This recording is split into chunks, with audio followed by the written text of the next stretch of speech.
We've seen it from Dilson Herrera from Staten Island, Johnny Turbo for. To steal first? It's considered a base hit. Right. 1-0. Johnson to the plate, and that is ball 2 off the outside corner. And like I said, from back here, it's like the plate is shifted an inch or two. But I haven't been using this booth very much either, so it can be just an optical illusion. Obviously it is. I mean, we're a little bit left of home plate, just a hair, and that last one looked like it was right there. Foul tip against Johnson. 2 balls and a strike. Now, here's a guy we have seen hit 98 on the gun tonight, 96-1 on the fastball to Beltre. Gonzalez has not seen a fastball yet, at least didn't on the first 2. He did there. I think that last foul tip went off Pierogi's hands or leg or something, because the home plate umpire did what they tend to do, give him a few extra seconds, walk the ball out to the mound. 2 balls, 1 strike on Alfredo Gonzalez. That last fastball was 96.4. And it's virtually the entire bullpen. 2-1. Johnson kicks, fires, and that ball is screened down the left field line, but going foul up onto the hill. Alfredo Gonzalez kind of likes it here. He's a force to be reckoned with. Yeah, he likes it here, obviously. 2-2. We might see a catcher named Gonzalez every inning of this series. Tyler Blum is listed as a catcher. He is playing first base tonight. The other catcher is longtime Somerset Patriot, and he was with Charleston last year, Yovan Gonzalez.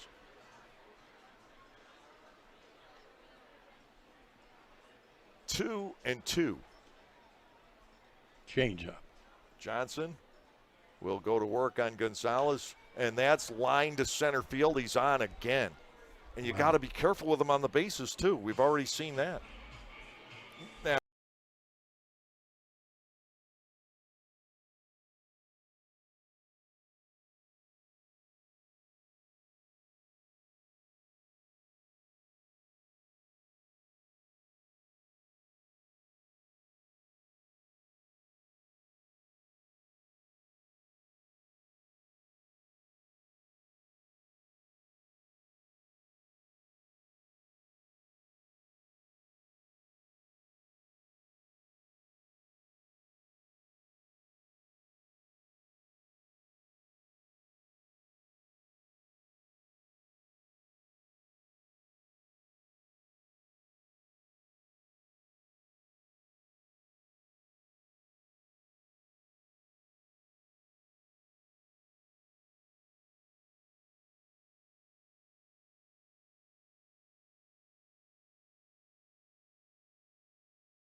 a 3-run homer, a single, a couple of walks, and a heck of a catch on a foul pop-up.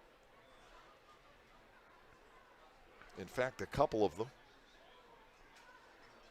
Runner at first base with nobody out. Clark to Gonzalez, and this is looped toward the first base seats. Into the crowd, no balls and 1 strike. The Barnstomers have given up 3 homers in this ball game. They gave up 4 at Gastonia back on April the 23rd, 3 more at High Point a couple of days after that, but you don't see too many of these big home run nights against Lancaster pitching. Fouled away, and Gonzalez trailing at 0-2. Pretty nice on-base percentage for the evening for Mr. Gonzalez. As a matter of fact, you've got to go all the way back to May 29th to find the last time that Lancaster gave up 3 homers in the same game. That was here against York. Pickoff throw to first, and back in is Beltre. You would think his dogs are barking a little too loudly to be thinking about running, but that's exactly when guys do. No balls, 2 strikes. Off-speed pitch, it looked like, fouled back. Still 0-2. The Dirty Birds have done a remarkable job fighting off pitches in this game.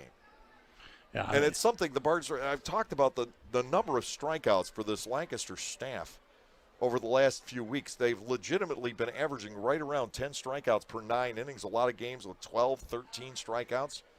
Charleston just not going away at all. 0-2.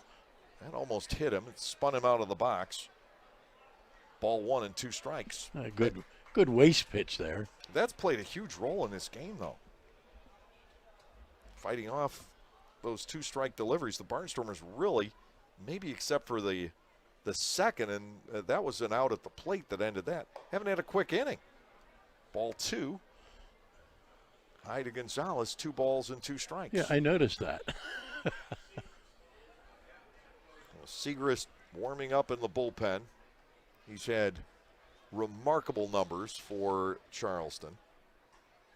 0.48 ERA, 9 hits, 7 walks, 29 strikeouts in 18 2/3 innings. That could be fun. That is launched down the left field line, but foul from the get-go. Did that hit the carousel or come up short? I guess it's in the net. I think it went in there. I don't know if it hit it or not.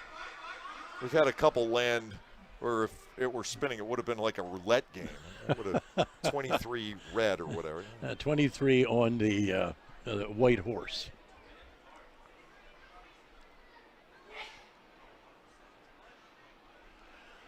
Two balls, 2 strikes. The runner takes off. The pitch is lifted to right field and hit pretty well. Back on it goes Felice, and he's got another one. Well, Alfredo Gonzalez has lit it up here tonight. Now it's 8-4. He has a 2-homer, 5 RBI game. He wants to move to Lancaster. He's going to vote for this as his favorite ballpark, too. Man, oh man, he's had a night. He sure has. 8-4, still nobody out in the 9th inning. The Dirty Birds were done in a rush today. Yeah, you were kind of behind the 8 ball even when I got here tonight. 2 outs, runners at first and second.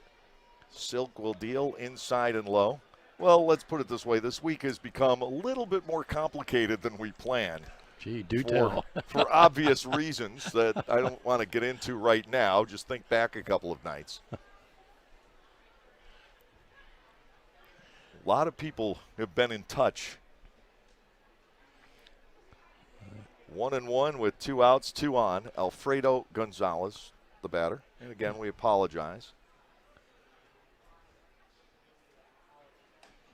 Takes up and away, and now it's 2 balls and a strike. Gonzalez had a small taste of Major League Baseball.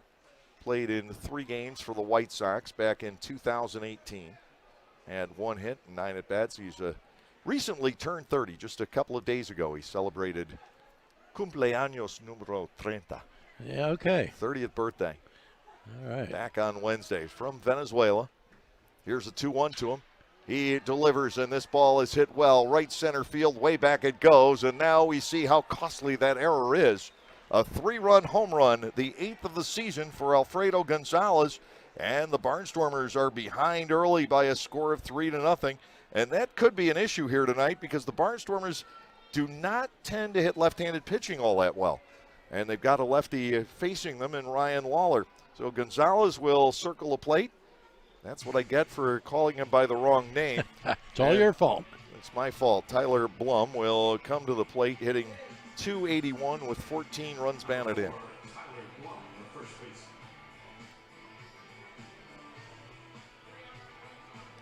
All the runs unearned.